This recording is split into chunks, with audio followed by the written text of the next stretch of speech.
શું તમે જાણો છો મગ ફણગાવવાથી તેમના પોષક તત્વો 1.5 ગણા વધી જાય છે।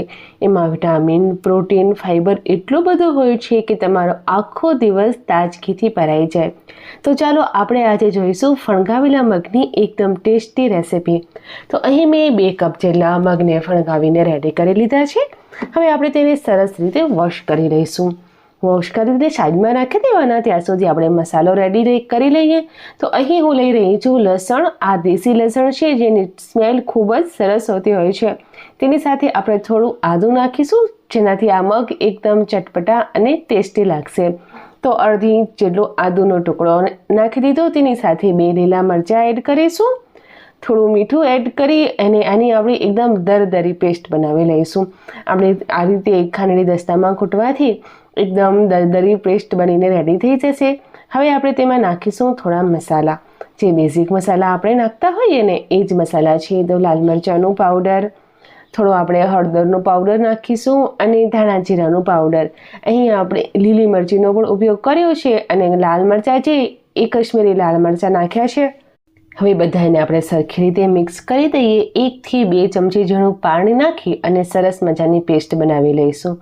આ પેસ્ટ તમે મિક્સરમાં પણ બનાવીને રેડી કરી શકો છો। પેસ્ટ તૈયાર છે તો હવે આપણે તેને સાઈડમાં રાખી દઈએ અને નેક્સ્ટ પ્રોસેસ તરફ આગળ વધીએ। તો કઢાઈમાં મેં 1 ચમચા જેટલું તેલ ગરમ કર્યું। તેમાં રાઈનો વઘાર કર્યો। થોડી હિંગ પણ જરૂરથી નાખજો। હવે રેડી કરેલી મસાલાની પેસ્ટ ઉમેરી દઈશું। તો અહીં આપણી 1.5 ચમચી જેટલી મસાલાની પેસ્ટ રેડી થઈ છે। તેને આપણે તેલમાં સરસ રીતે સાંતળી લેવાની। તેલ છૂટું પડે ને ત્યાં સુધી આપણે તેને સાંતળી લઈશું।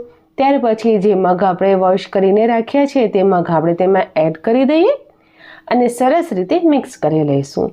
મીઠું જ્યારે આપણે લસણ અને આદુને વાટી રહ્યા હતા ત્યારે જ એડ કરી દીધું છે, એટલે ઉપરથી હું મીઠું નથી નાખી રહી। સરસ રીતે આપણે મિક્સ કરી દીધું। હવે આપણે તેમાં નાખીશું પાણી।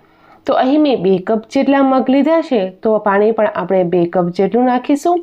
થોડું પાણી આપણે ખાંડની દસ્તામાં નાખી અને આ રીતે હલાવી અને નાખી દઈશું જેથી બાકી રહેલું ફ્લેવર પણ મગમાં આવી જાય। અને બસ હવે સરસ રીતે મિક્સ કરી દઈશું અને ઢાંકી પાણી શોષાય ત્યાં સુધી થવા દઈશું। તો આ રીતે એકદમ ઓછા સમયમાં આપણા ટેસ્ટી અને હેલ્ધી મગ બનીને તૈયાર થઈ જશે।